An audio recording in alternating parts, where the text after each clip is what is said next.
Hi, my name is Diana Hughes. I'm a graduate student at the University of Mississippi in the program of Early Childhood Education. Today, I want to share with you my personal philosophy of learning.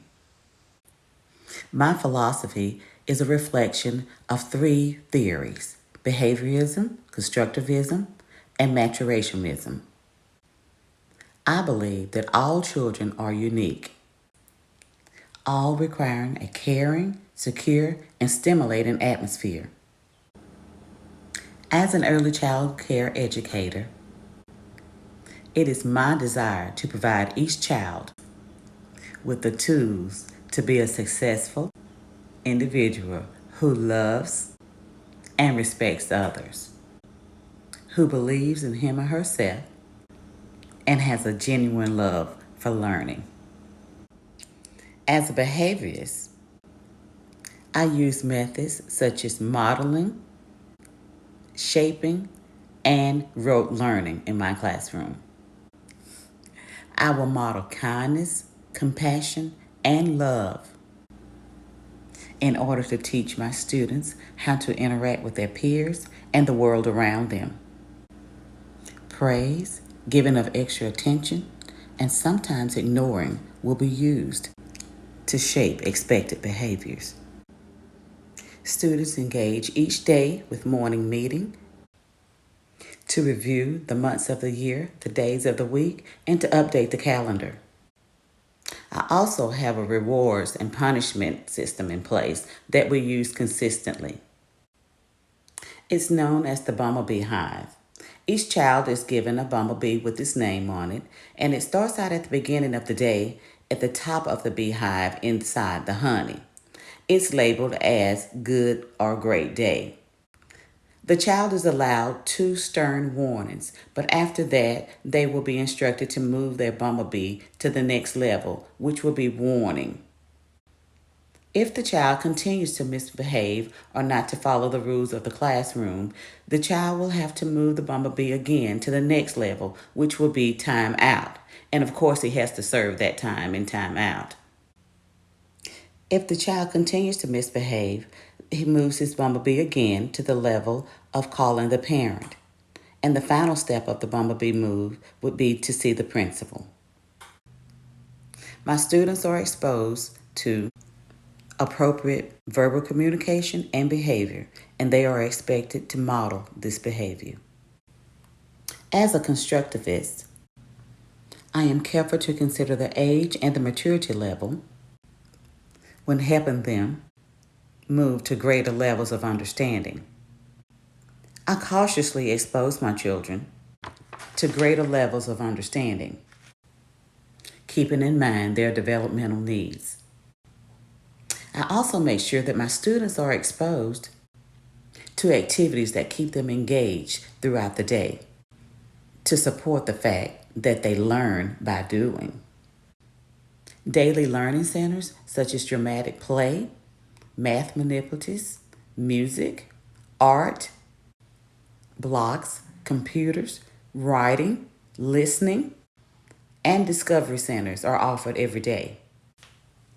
As a matronationist, I keep in mind that children grow in an expectant sequence, and oftentimes learners will not be at the same sequence at the same time. So I have to remind myself quite often that they learn when they get ready. I intentionally plan learning centers that allow my students to discover on their own while I observe. This would include, but not limited to, centers such as sand and water table and Play-Doh. My goal is to prepare each child for his or her next level of education by providing challenging and achieving activities that engage them in higher level thinking, exploration through guided play, and real conversations with peers and adults. In my classroom, I provide activities and experiences to foster the child's social and emotional development, language and literacy skills, and an understanding of math and science concepts, along with music and movement. The child's social and emotional health is just as important to me as the child's physical health, because socially and emotionally healthy children are usually happy and eager to learn. I label classroom items, provide drawing journals, we read and write stories, and also integrate reading and writing into a literacy play center to promote language and literacy skills. Math and science activities are presented through games and discovery centers. And of course, in whole group and small group activities.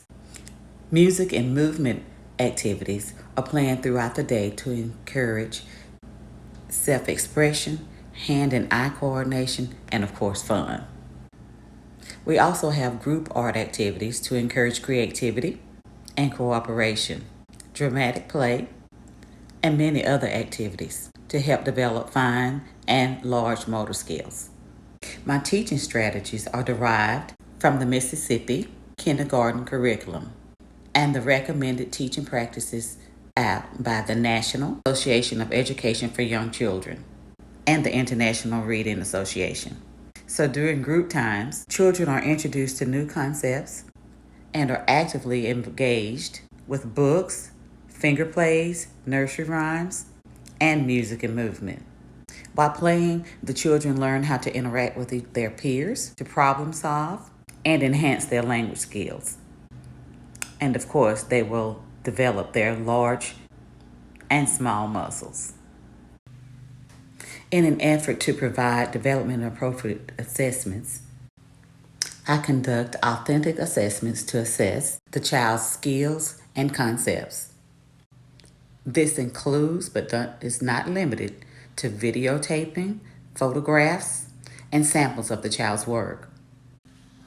I communicate with the parents about their child's performance by sending home samples of the child's work each week.